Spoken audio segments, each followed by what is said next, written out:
El deseo de todo deportista es llegar a lo más alto posible en la disciplina que practique. Para Alejandro Ochoa, su deseo no era una metáfora.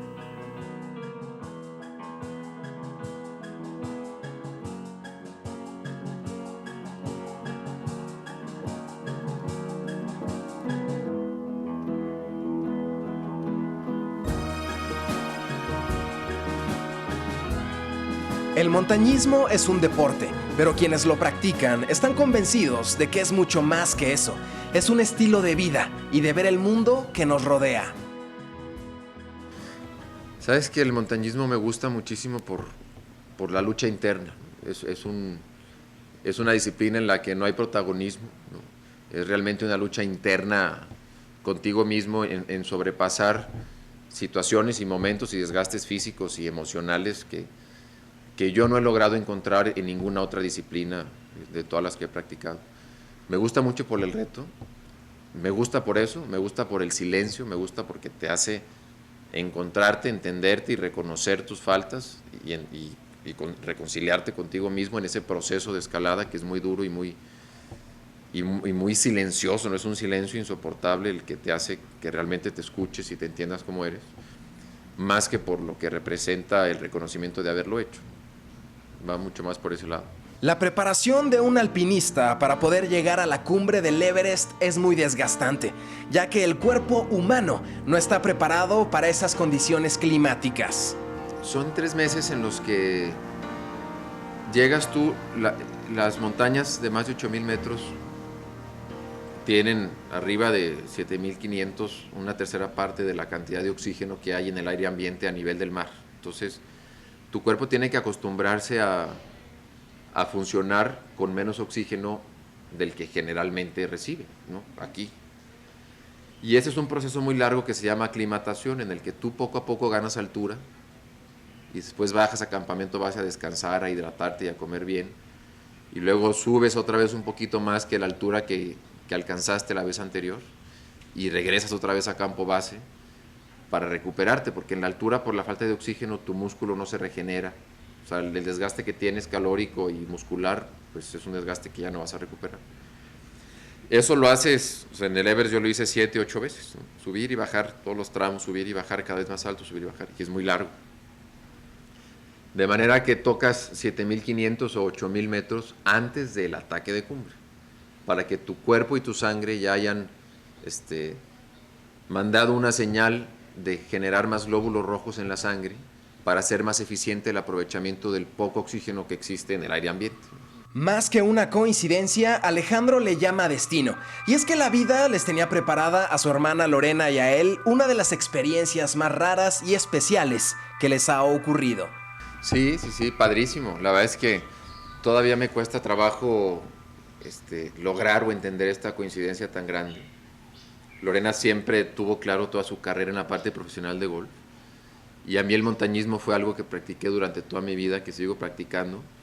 Y coincidía en esos momentos que para mí llegaba uno de mis retos más grandes en esa parte de montañismo. Y Lorena estaba en la lucha por ganar su primer torneo de la LPGA, ¿no? Yo venía y en ese tiempo de estar con ella, la ayudaba como caddy y como manager en el inicio de su carrera.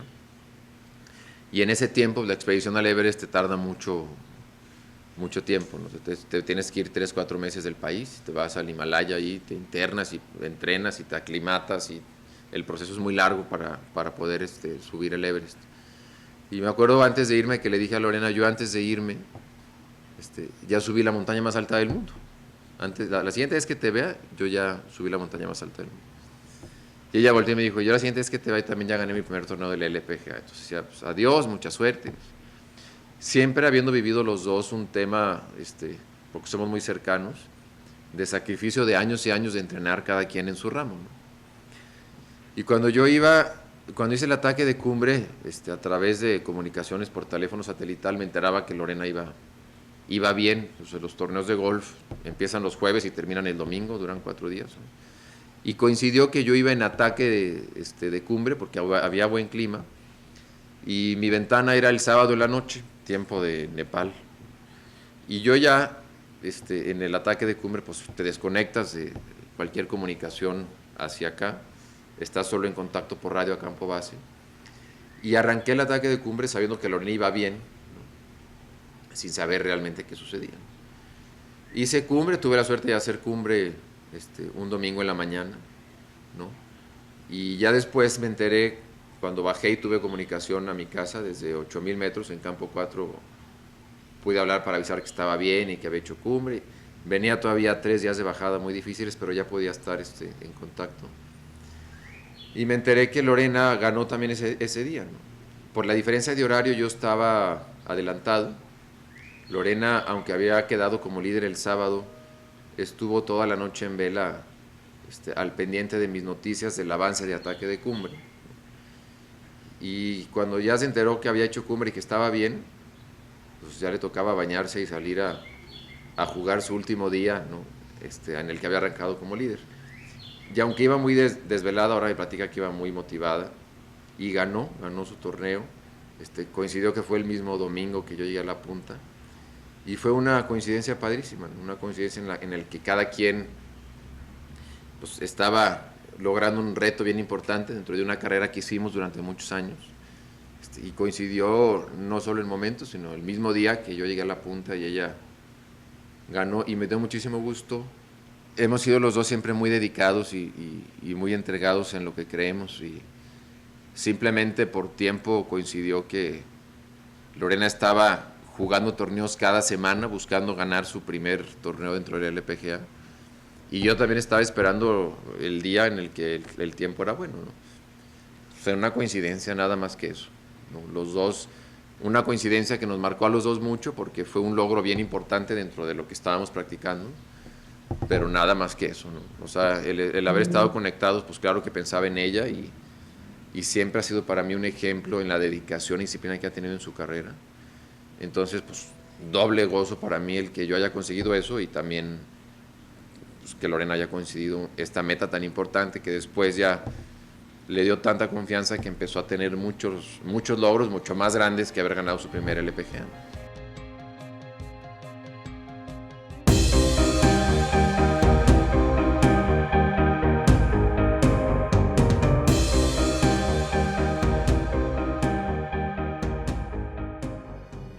La sensación de cuestionarte si estás en el lugar y en el momento correcto aparecen durante toda la expedición. Sentimientos encontrados con los que tienes que lidiar para llegar al punto final de la montaña. Sí, claro, muchísimos. O sea, son condiciones durísimas, y no solo el ataque de cumbre, ¿no? Hay accidentes en las partes bajas de la montaña. De hecho, el Khumbu, la cascada del Khumbu, que es de campamento base a campo 1, es considerada una de las partes más peligrosas de toda la ruta, siendo que es la primera y más baja, ¿no? Muchas veces dices, entre más alto está más peligroso. Técnicamente hay condiciones y situaciones mucho más comprometidas que las partes finales o altas de la montaña, ¿no? Entonces, el ¿pa' qué vine? Pues te lo echas muchísimas veces, desde el sentimiento, el mal de altura, el famoso mal de montaña, que es esta mezcla muy rara entre la falta de oxígeno y la mala alimentación, y tu cuerpo reacciona, cada cuerpo reacciona distinto, ¿no? Que son dolores de cabeza muy fuertes, falta de apetito. Todo eso te hace que en condiciones normales, que incluyen esos síntomas, pues lo haga muy desgastante. O sea, pocas veces estás a gusto, pocas veces estás descansando de una manera profunda o plena, porque siempre hay algo. Ir al baño es una complicación, ¿no? Calentar o fundir 1 litro para hacer agua, o sea, fundir un litro de agua con hielo, pues es tedioso. Prender una estufa a esa altura es un trabajo. Todo cuesta mucho trabajo, desde ponerte un calcetín o salirte a hacer pipí en el frío, o dormir sobre el hielo, o el viento es muy molesto, hace muchísimo frío. Entonces, esos cuestionamientos de ¿para qué vine? Nosotros les decíamos ¿para qué vines? ¿Cuántos para qué vines llevas? Porque te echas al día muchísimos, pues. O sea, todo cuesta mucho trabajo. Tanto que si no le agarras el chiste a eso, pues terminas abortando, ¿no? Y a las 2 semanas bajas corriendo a la montaña, que le sucede a muchas gentes. Pero definitivamente hay situaciones muy fuertes, hay condiciones de accidentes muy duras, ¿no? Son montañas en las que 1 o 2 de cada 10 pierden la vida, ¿no? A la hora del intento en la cumbre. Te quiere rajar. O sea, no existe un montañista, por más duro que sea, que no tenga esos cuestionamientos constantes, decir, pues, ¿para qué vine? Pues, o sea, porque son situaciones muy duras. Pues tendrías que no tener corazón o ser un robot para no tenerlos, ¿no? Alejandro sabe que la clave del éxito deportivo que han vivido sus hermanos y él tiene nombre y apellido, ya que reconoce en sus padres a los pilares en sus carreras deportivas. Y es que el alpinismo es un deporte riesgoso, y eso no era un secreto para nadie. Fíjate, yo creo que mis papás, híjole, son la razón por la que hemos logrado lo que hemos logrado. O sea, mis papás son unas personas que jamás en cualquier disciplina, y menos en la mía, que me consta que fue durísimo porque te vas a expediciones muy difíciles y tienes un porcentaje muy alto de riesgo de que te suceda algo fuerte, ¿no? Un accidente o pierdas la vida, lo que sea. Y mis papás, aun cuando lo mío era más peligroso que los otros deportes que practicaban en mi casa mis hermanos, al principio sí, las despedidas en los aeropuertos eran durísimas, ¿no? Porque pues, tú, aunque vas decidido y entrenaste para ir, te vas con mucho miedo, ¿no? Porque pues al final de cuentas tú eres el que te vas. Y luego ellos apoyándote en algo en el que pues, te apoyan porque saben la importancia y el impacto que tendría en mí el que no lo hicieran, pero también pues con muchísimo temor de que regreses y que regreses con bien y todo eso, ¿no? Entonces te toca vivir cosas muy fuertes, accidentes de personas conocidas, compañeros de tu propia expedición que pierden la vida, o cuerpos que que están ahí, que se perdieron la vida en años anteriores, pero por el deshielo van saliendo y que están junto a la ruta. Y me acuerdo muy bien que las primeras expediciones yo iba con mucho miedo y me llevaban al aeropuerto, y a la hora de la despedida también ellos se quedaban llorando, ¿no? Entonces eso me derrumbaba, o sea, me afectaba muchísimo a mí, porque yo decía, híjole, yo aunque voy y parezco que voy muy gallo, pues en el fondo pues, todos tenemos tus miedos y aunque no crees que te va a pasar y te vas a cuidar mucho y entrenaste, pues está la posibilidad, ¿no? Y después de 2, 3 veces que me sucedió eso, hablé con ellos y les dije, yo sé que se quedan tristes y con mucho miedo, pero me afecta mucho que cuando me llevan al aeropuerto, en ese último momento cumbre, pues también ustedes lloren, porque pues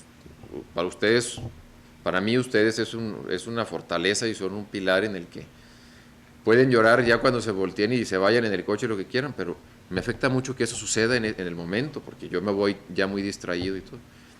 Y a partir de ahí hasta en eso me apoyaron. Ahí los veía con la cara desencajada y eso, pero aguantaban los abrazos y los dos con cara de que no va a pasar nada, no va a pasar nada. Y ya, pues seguramente se volteaban y a los 20 pasos estaban llorando lo normal que toca que lloren unos papás cuando se te va un hijo pues a una expedición o algo que tiene riesgo de que algo suceda, ¿no? Pero siempre apoyándonos con cosas que jamás cuestionaban, con toda la libertad, que de veras en mi casa yo y mis hermanos hacíamos lo que se nos ocurriera, por más ilógico que pareciera, por más irracional, por más nueva la disciplina, por más inalcanzable que pareciera, 100% apoyo de mis papás en todos los aspectos. Nos llevaban a todos los torneos, a todas las competencias, a todas las escaladas, dedicados en exceso en nosotros, con un amor además que jamás nos faltó a nadie, así en un ambiente. Y entonces, pues, si tú decides dedicarte a algo cuando hay ese respaldo en tu núcleo más importante que es tu familia, pues es mucho más fácil. Y a ti te nutre de un amor y de una seguridad y de una determinación que pues, te da mucha ventaja, ¿no? O sea, te deja un poquito hasta de sobra para tener más claridad de mente y escoger otras cosas y qué sigue y estar contento y todo. Entonces, mis papás, pieza clave, en Lorena, que pues tiene una carrera impresionante, en lo que yo tuve de mi carrera, de este tema también, pero mis hermanos igual, o sea, Pai mi hermano y Daniela mi hermano, que también hacen deporte y son súper exitosos en lo que hacen, todos se lo debemos a mis papás, ¿no?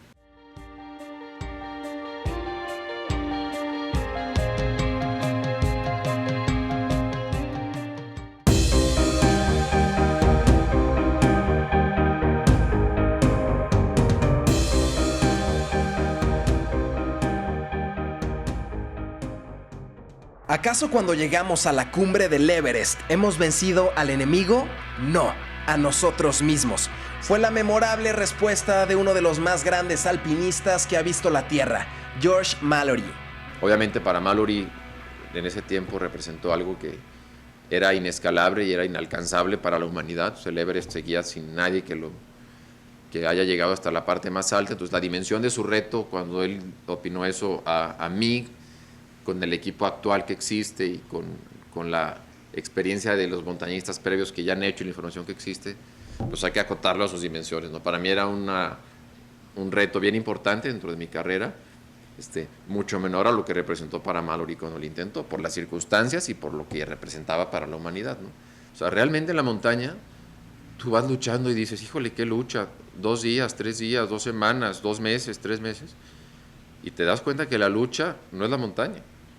Esa lucha inicial, o sea, ese encontronazo contigo mismo inicial, de venir de este ruidajo, de la actividad tan acelerada del día con día, ¿no? Y tan poco tiempo para nosotros mismos, que esa adaptación, ese choque de ponerte en una montaña grande, por decir el Everest, pero eso lo puedes conseguir caminando y acampando en la primavera, pues es simplemente comunión contigo mismo en silencio.